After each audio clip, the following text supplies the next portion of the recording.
Il y avait une note manuscrite dans ma boîte aux lettres. Les pleurs de votre bébé sont trop bruyants en journée. Veuillez faire moins de bruit. J'ai figé. Je n'ai pas de bébé. Et mon mari et moi travaillons toute la journée. Personne ne devrait être chez nous. Inquiète, j'ai quitté le travail plus tôt et suis rentré. Et au moment où j'ai ouvert la porte. Avant de commencer l'histoire, n'oubliez pas de laisser un like et de vous abonner à la chaîne pour voir plus d'histoires comme celle-ci. Emily Hartwell vivait avec son mari Michael dans un appartement d'un quartier résidentiel tranquille, à environ 30 minutes en métro du centre-ville de Chicago. Elle travaillait comme rédactrice indépendante pour une petite maison d'édition, s'occupant principalement d'articles pour des magazines de mode de vie féminin. Son mari, Michael, était ingénieur système dans une entreprise informatique locale. Ils étaient mariés depuis 5 ans et s'aimaient profondément. Dès le début de leur mariage, ils avaient parlé d'avoir des enfants. Emily et Michael souhaitaient tous deux avoir un bébé un jour, mais ils sentaient que ce n'était pas encore le bon moment. Ils prévoyaient de construire leur carrière et d'atteindre une stabilité financière avant de fonder une famille. Cependant, voir leurs amis avoir des enfants les uns après les autres les rendait parfois envieux. Emily entretenait une relation en apparence cordiale avec les parents de Michael, Barbara et Robert. Barbara était une femme douce et bienveillante, très impliquée dans le bénévolat à leur église, notamment en faisant la lecture aux résidents des maisons de retraite locales. Robert, en revanche, avait une personnalité méthodique et sérieuse, bien qu'il puisse parfois se montrer obstiné. Emily respectait ses beaux-parents et il l'avait accepté comme un membre de la famille. Cependant, il existait entre eux une distance subtile mais indéniable. Cette distance devenait plus évidente dès que la sœur de Michael, Jessica, était mentionnée dans la conversation. Jessica luttait contre une toxicomanie. Ces problèmes tourmentaient la famille depuis des années et elle avait fait de nombreux allers-retours en centre de désintoxication. Depuis la première rencontre d'Emily avec la famille, la présence de Jessica avait été un lourd fardeau. Michael aimait sa sœur, mais il était épuisé d'être constamment affecté par son comportement. L'incident décisif s'était produit 2 ans auparavant, le jour de Thanksgiving. Lors d'une réunion de famille chez ses parents, $300 avaient été volés dans le sac à main d'Emily. Personne ne l'avait remarqué sur le moment, mais Emily l'avait découvert en rentrant chez elle et avait appelé Barbara le lendemain pour en discuter. Barbara s'était excusée en larmes et avait admis que Jessica avait volé l'argent pour acheter de la drogue. Cet incident poussa Emily à faire une déclaration claire devant toute la famille. « Je ne veux plus jamais avoir affaire à cette personne. Je suis désolée pour Michael, mais pour moi, la limite est franchie. » Michael comprit les sentiments de sa femme et déclara qu'il prendrait ses distances avec Jessica. Dès lors, les beaux-parents promirent également de respecter la décision d'Emily. Depuis, Jessica était rarement mentionnée dans les conversations familiales. Michael donnait occasionnellement de brèves nouvelles, comme le fait que Jessica était de nouveau en cure de désintoxication ou qu'elle allait bien, mais Emily n'approfondissait pas le sujet, considérant cela comme une affaire de famille de son mari. La vie d'Emily et Michael était désormais paisible et heureuse. Tous deux se sentaient épanouis dans leur travail et passaient leur week-end à aller au cinéma ou à se promener dans les parcs voisins. Bien qu'ils ne fussent pas sans inquiétude pour l'avenir, ils croyaient pouvoir surmonter n'importe quoi ensemble. Leur appartement se trouvait au rez-de-chaussée d'un immeuble de 2 étages comptant 8 logements au total. Ils n'échangeaient que des salutations polies avec leurs voisins, mais il n'y avait jamais eu de problème, et l'environnement était calme et confortable. Le gérant de l'immeuble, M. Johnson, était aimable et digne de confiance, toujours prêt à régler immédiatement le moindre problème. Emily se réveillait chaque matin à 7 heures, préparait le café et prenait son petit déjeuner avec Michael, puis partait travailler à 8h30. Michael partait également à la même heure, et tous deux rentraient généralement vers 18h. Ils menaient une vie ordonnée et ne dérangeaient jamais leurs voisins. Un matin, alors que cette routine paisible se poursuivait, Emily ouvrit la porte d'entrée pour partir et remarqua un petit morceau de papier blanc plié à ses pieds. Elle ne pouvait pas dire s'il était tombé de la fente de la boîte aux lettres ou si quelqu'un l'avait glissé sous la porte. Elle le ramassa et le déplia. Des mots manuscrits au stylo à billes bleues lui sautèrent aux yeux. « Les pleurs du bébé pendant la journée sont trop forts. Faites en sorte qu'il soit plus silencieux, s'il vous plaît. » Emily eut le souffle coupé. Elle relut la lettre plusieurs fois, mais le contenu restait le même. C'était une lettre de plainte d'un voisin concernant les pleurs trop bruyants d'un bébé. Cependant, Emily n'avait pas de bébé. De plus, pendant la journée, son mari et elle étaient au travail, donc personne ne devait être à la maison. Il n'avait ni chat ni chien dans l'appartement. Il gardait toujours le volume de la télévision bas et n'avait pas l'habitude d'écouter de la musique forte. Serrant la lettre, Émilie regarda autour d'elle. Personne dans le couloir, enveloppé dans le silence matinal. Les portes des autres résidents étaient closes. Cette lettre lui était-elle vraiment destinée? Peut-être avait-elle été livrée à la mauvaise adresse. Cependant, bien que la lettre n'indiquât pas de numéro d'appartement, elle avait clairement été placée devant sa porte. Émilie vérifia sa montre. Il était presque l'heure de partir au travail. Elle n'avait pas le temps de réfléchir à ce mystère. Elle fourra la lettre dans son sac à main et se dépêcha de rejoindre la station de métro. Au travail, elle fut occupée par des réunions éditoriales et la relecture de manuscrits, ce qui lui laissa peu de temps pour penser à l'incident du matin. Cependant, pendant la pause déjeuner, la lettre lui revint à l'esprit. Émilie décida de demander conseil à sa collègue, Sarah. « C'est étrange, dit Émilie à voix basse, mais ce matin, il y avait une lettre de plainte bizarre devant mon appartement. Elle disait que les pleurs d'un bébé étaient trop forts. » Sarah fronça les sourcils. « Mais tu n'as pas de bébé, n'est-ce pas? » « C'est exact. Et personne n'est à la maison pendant la journée. C'est peut-être une erreur de distribution, mais c'est inquiétant. » « Pourquoi n'en parles-tu pas au gérant de l'immeuble ?» suggéra Sarah. « Peut-être que d'autres résidents ont fait des plaintes similaires. » L'idée plut à Émilie. En rentrant chez elle, elle demanderait immédiatement à M. Johnson. Ce soir-là, Émilie rentra un peu plus tôt que d'habitude. Michael n'était pas encore de retour. Elle frappa à la porte du bureau du gérant. « Monsieur Johnson, puis-je vous déranger un instant ?» M. Johnson l'accueillit avec son sourire aimable habituel. « Bien sûr, Madame Hartwell. Que puis-je faire pour vous ?» Émilie lui expliqua la situation en lui montrant la lettre du matin. « En fait, j'ai reçu cette lettre de plainte, mais nous n'avons pas de bébé et nous ne sommes pas à la maison pendant la journée. Est-ce que d'autres résidents ont fait des plaintes similaires ?» Monsieur Johnson prit la lettre, ajusta ses lunettes et la lut attentivement. Après un moment de réflexion, il secoua la tête. « Non, je n'ai entendu aucune plainte concernant des pleurs de bébé de la part des autres résidents. D'ailleurs, il n'y a actuellement aucune famille avec de jeunes enfants dans cet immeuble. » Il avait l'air perplexe. « C'est peut-être une mauvaise blague, ou quelqu'un nous a confondus avec un autre immeuble. » « Je vois. » Émilie se sentit soulagée, mais pas entièrement convaincue. « Si un problème similaire se présente, pourriez-vous me le faire savoir ? » « Bien sûr. Je vous préviendrai immédiatement si quelque chose d'inhabituel se produit. » Émilie retourna à son appartement et attendit le retour de Michael. Vers 19 h, son mari rentra, l'air fatigué. Tout en préparant le dîner, elle lui raconta l'incident du matin. « Ce matin, il y avait une lettre étrange dans notre boîte aux lettres, » expliqua Émilie en lui montrant la note. « C'est une plainte concernant des pleurs de bébé trop forts. Mais nous n'avons pas de bébé, n'est-ce pas ?» Michael prit la lettre et la lut. Cependant, il ne montra ni la surprise ni la confusion qu'Émilie attendait. Au contraire, il semblait quelque peu tendu. « C'est probablement une erreur de distribution. Peut-être pour l'immeuble d'Axe en Grave-Côté. Mais quand j'ai demandé à M. Johnson, il a dit qu'aucun autre résident ne s'était plaint. » « Je vois. » Michael posa la lettre sur la table et sembla essayer de changer de sujet en se levant. « Comment s'est passée ta journée au travail ?» Émilie sentit que quelque chose clochait dans la réaction de son mari.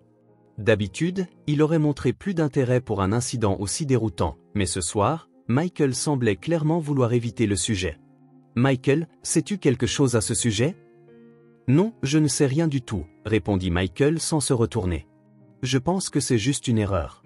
Tu ne t'inquiètes pas un peu trop ?» Cette nuit-là, Émilie ne put dormir. L'attitude de son mari la dérangeait profondément. Pourquoi avait-il été si désireux d'éviter le sujet? Cachait-il quelque chose?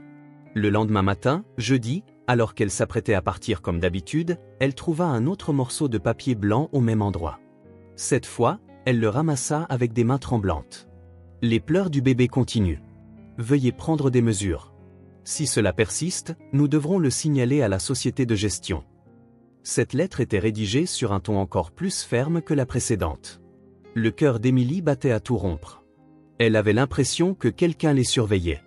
Pourtant, il était absolument impossible que des pleurs de bébé puissent être entendus. Elle ne parvint pas non plus à se concentrer au travail.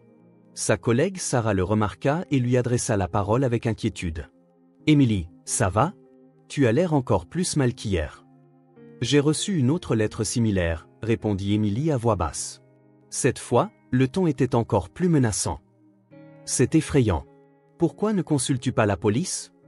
Mais il n'y a pas de préjudice réel, hésita Émilie. Je ne pense pas que ce soit encore du niveau du harcèlement. Cependant, cet après-midi-là, la situation empira. Le téléphone portable d'Émilie sonna. Un numéro inconnu. Est-ce que je parle bien à Madame Hartwell? C'était la voix d'une femme, semblant âgée. Oui, c'est moi. Je suis une résidente des appartements d'Oak Street. Je vous appelle au sujet de votre bébé. Émilie était confuse. Oak Street Appartement était le nom officiel de l'immeuble où il vivait. Je suis désolé, mais je n'ai pas de bébé. Il doit y avoir une erreur. La femme à l'autre bout du fil était clairement perplexe. Mais j'entends distinctement des pleurs pendant la journée.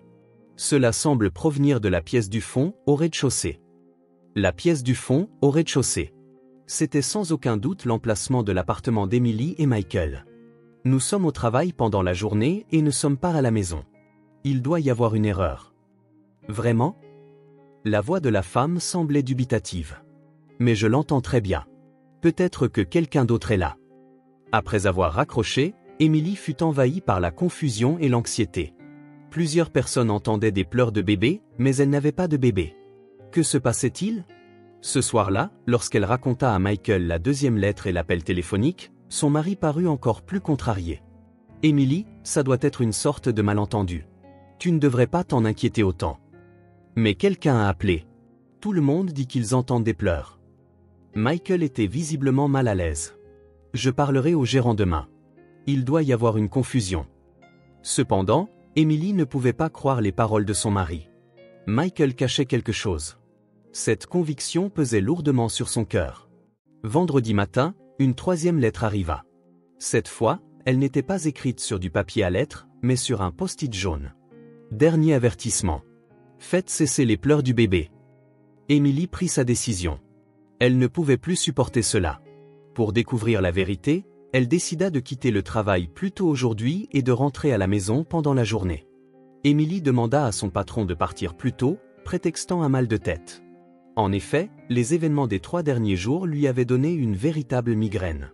Sa collègue Sarah la raccompagna du regard, l'air inquiet. « Fais attention, » dit Sarah à voix basse. « Appelle-moi tout de suite s'il se passe quelque chose. » Dans le métro, Émilie remarqua que ses paumes étaient moites. Et si elle entendait vraiment des pleurs de bébé? Était-ce une hallucination ou quelque chose se passait-il réellement? L'attitude peu naturelle de Michael la troublait également beaucoup. Elle arriva à la station la plus proche de l'appartement vers 14 heures. C'était habituellement un quartier résidentiel calme l'après-midi, mais aujourd'hui, tout semblait sinistre à Émilie. En s'approchant de l'immeuble, son cœur s'accéléra. Debout devant son appartement, elle s'arrêta un instant et écouta attentivement.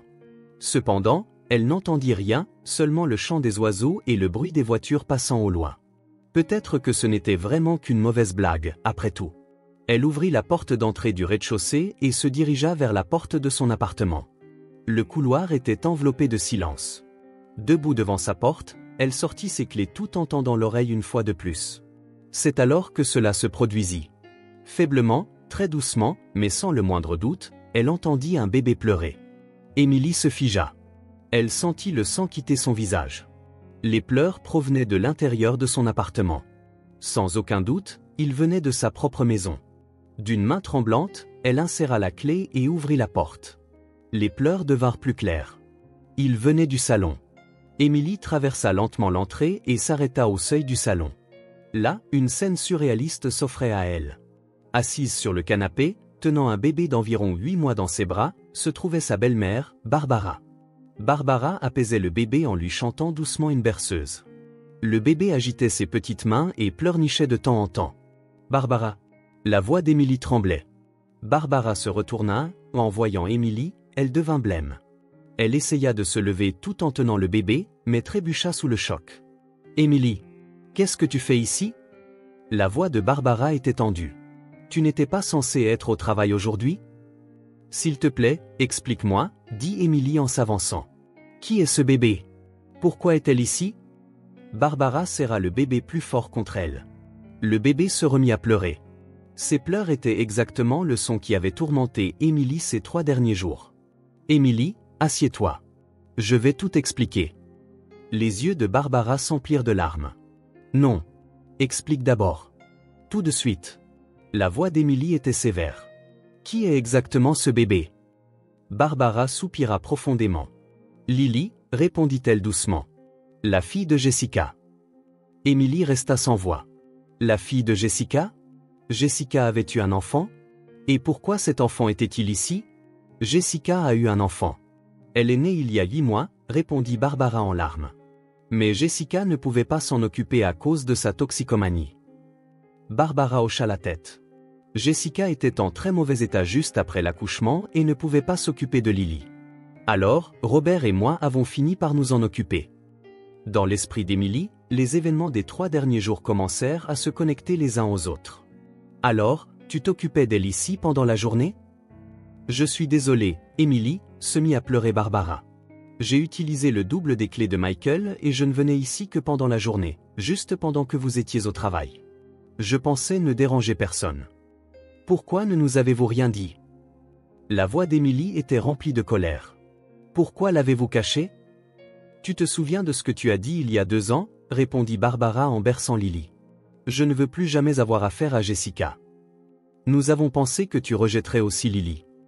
Alors vous avez utilisé notre maison sans notre permission? Notre maison est petite et nous aurions dérangé les voisins, mais ici, l'insonorisation est bonne et nous pensions que ça irait même si Lily pleurait, expliqua Barbara désespérément. J'avais la permission de Michael. Émilie était abasourdie. Michael était au courant? Oui, depuis 3 mois maintenant, répondit Barbara à voix basse. Mais il ne pouvait pas te le dire non plus. Il savait à quel point tu détestes Jessica. Émilie s'assit sur une chaise. Tout devint clair.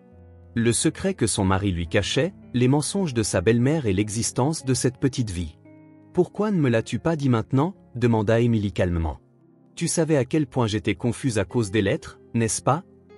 J'étais désolée, répondit Barbara à travers ses larmes. Mais je ne pouvais pas le dire. J'avais peur de te blesser.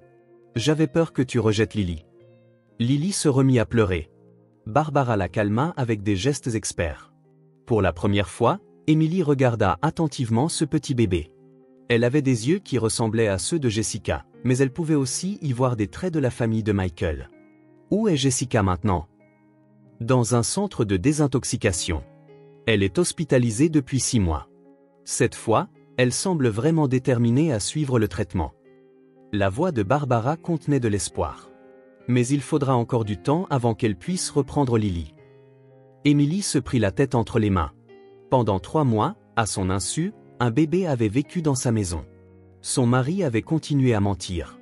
Sa belle-mère ne lui avait pas fait confiance. Entrer dans notre maison avec un double des clés et l'utiliser sans permission. La voix d'Émilie tremblait. Je n'arrive pas à y croire. Émilie, s'il te plaît. Barbara se leva et s'approcha d'Émilie, tenant toujours Lily. Lily est innocente. Cet enfant fait partie de la famille. À cet instant, Lily se tourna vers Émilie et esquissa un léger sourire. En voyant ce sourire innocent, des émotions complexes tourbillonnèrent dans le cœur d'Émilie. La colère, le sentiment de trahison, en même temps, de la pitié pour cette petite vie.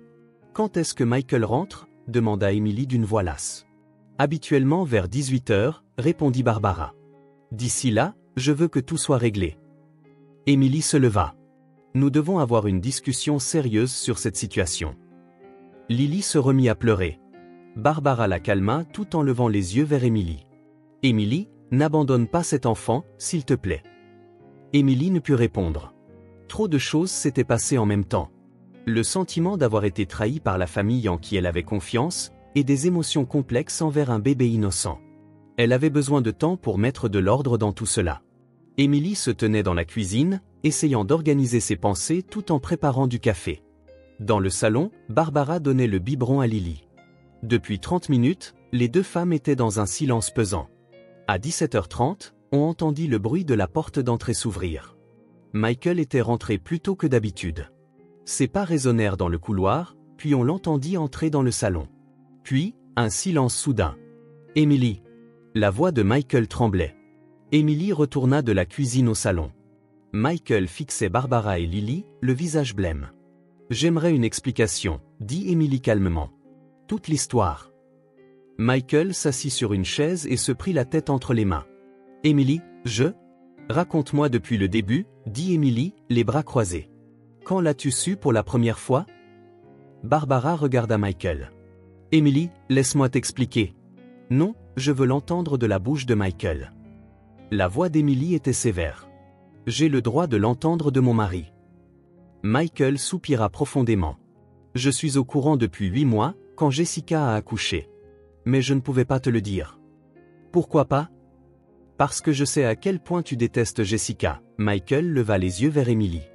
Depuis l'incident du portefeuille, tu as dit « Je ne veux plus jamais avoir affaire à elle ». Mais il s'agit d'un bébé, n'est-ce pas? La voix d'Emily s'éleva. Ce n'est pas la même chose que Jessica. Peut-être, mais à l'époque, je ne savais pas quoi faire, répondit Michael, visiblement nerveux. La toxicomanie de Jessica était terrible et elle n'était pas en état d'élever un enfant. Mes parents vieillissent et élever un bébé dans leur petit appartement aurait été difficile, intervint Barbara. Alors Michael a dit que nous pouvions utiliser cet endroit juste pendant la journée, pendant que vous étiez au travail. Quand leur as-tu donné le double des clés? Emily fixa Michael. Il y a 3 mois, répondit Michael à voix basse. Maman est venue me voir, désespérée, pour me demander conseil. Lily pleurait beaucoup la nuit, alors les voisins se plaignaient. Alors tu as décidé d'utiliser notre maison? Emily avait l'air incrédule. Sans me consulter. Je voulais te consulter. Michael se leva et tenta de s'approcher d'Emily. Mais j'avais peur de ta réaction. Je pensais que tu refuserais tout ce qui était lié à Jessica. Alors tu as menti pendant 3 mois. Emily recula. Même quand j'étais confuse à cause des lettres, même quand je recevais des appels, tu as fait semblant de ne rien savoir. Le visage de Michael se crispa de douleur. À ce moment-là, je ne savais pas comment l'expliquer. Michael, la voix d'Emily était calme mais remplie de colère. Nous sommes mari et femme depuis 5 ans. Nous nous sommes fait confiance. Mais tu ne m'as pas fait confiance. Ce n'est pas vrai.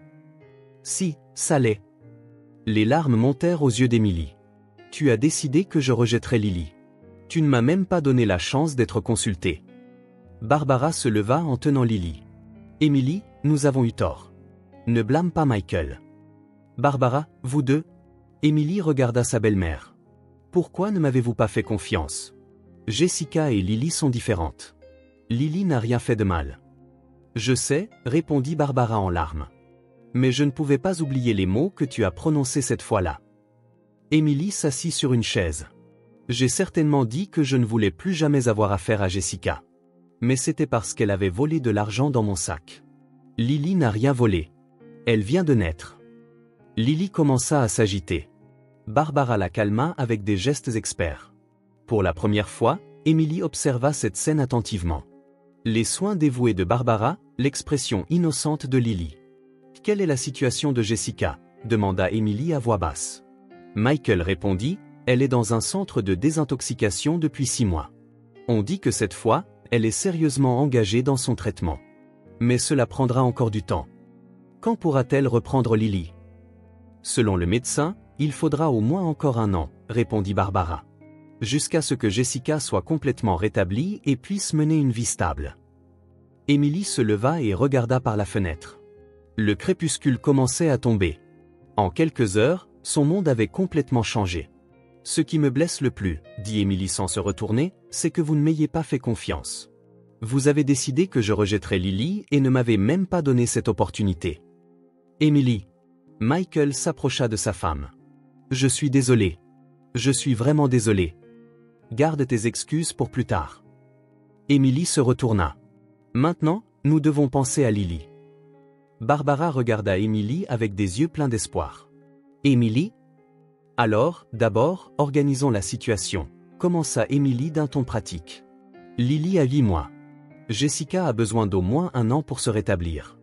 Barbara et Robert s'occupent d'elle, mais il y a des problèmes avec leur environnement de vie. Les 3 écoutèrent en silence les paroles d'Emily. Si vous comptez utiliser notre maison, continua Emily, nous avons besoin d'arrangements appropriés. Pas en cachette, mais officiellement. Le soulagement apparut sur le visage de Michael. Emily, alors? Cependant, Emily leva la main, il y a des conditions. Les 3 la regardèrent, tendus. Premièrement, plus de mensonges. Lorsque vous déciderez quoi que ce soit concernant Lily, vous devrez me consulter aussi. Bien sûr, répondit immédiatement Michael. Deuxièmement, Emily regarda Barbara, s'il vous plaît, informez-moi régulièrement des progrès de Jessica dans sa guérison. Cela concerne l'avenir de Lily. Je comprends, hocha la tête Barbara. Troisièmement, Emily prit une profonde inspiration, je veux participer aux soins de Lily, moi aussi. Les yeux de Barbara s'écarquillèrent de surprise. Emily, si Lily doit passer du temps ici, je veux faire partie de sa vie aussi. La voix d'Emily devint chaleureuse. Nous sommes une famille, après tout. À cet instant, Lily se tourna vers Emily et lui offrit son premier vrai sourire. Elle tendit ses petites mains, les agitant comme si elle cherchait quelque chose. Emily s'avança. Puis-je la prendre dans mes bras? Barbara, les larmes aux yeux, tendit Lily à Emily. Emily tenait un bébé pour la première fois de sa vie. Lily était légère et chaude, et elle pouvait sentir son petit cœur battre. Bonjour Lily, murmura doucement Emily. Je suis Emily. Enchantée de te rencontrer. Michael et Barbara regardèrent cette scène, les larmes aux yeux. Cette petite vie était en train de reconnecter la famille d'une nouvelle manière.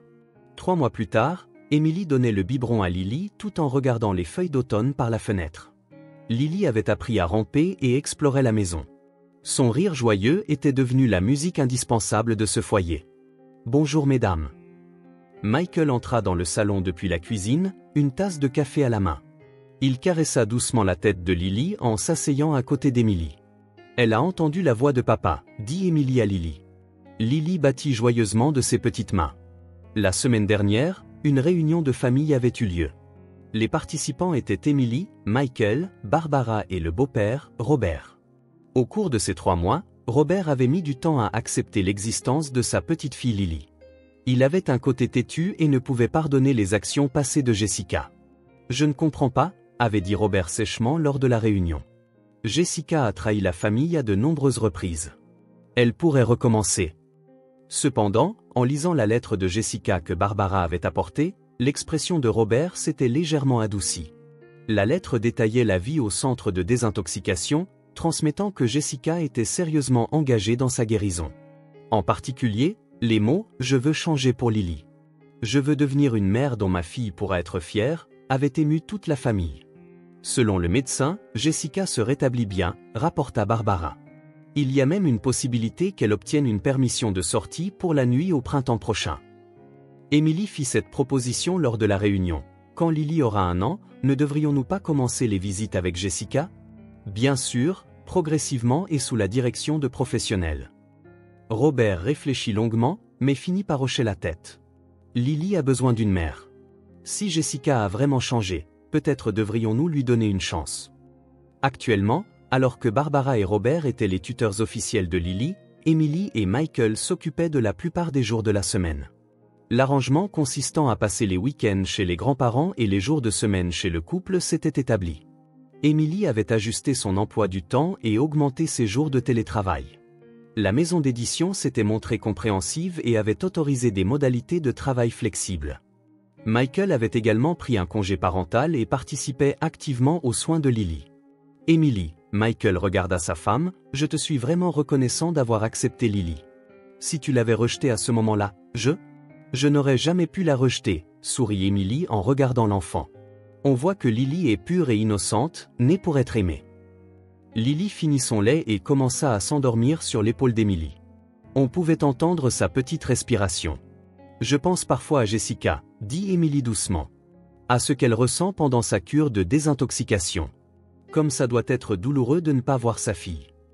Tu es si bienveillante, Michael serra la main de sa femme.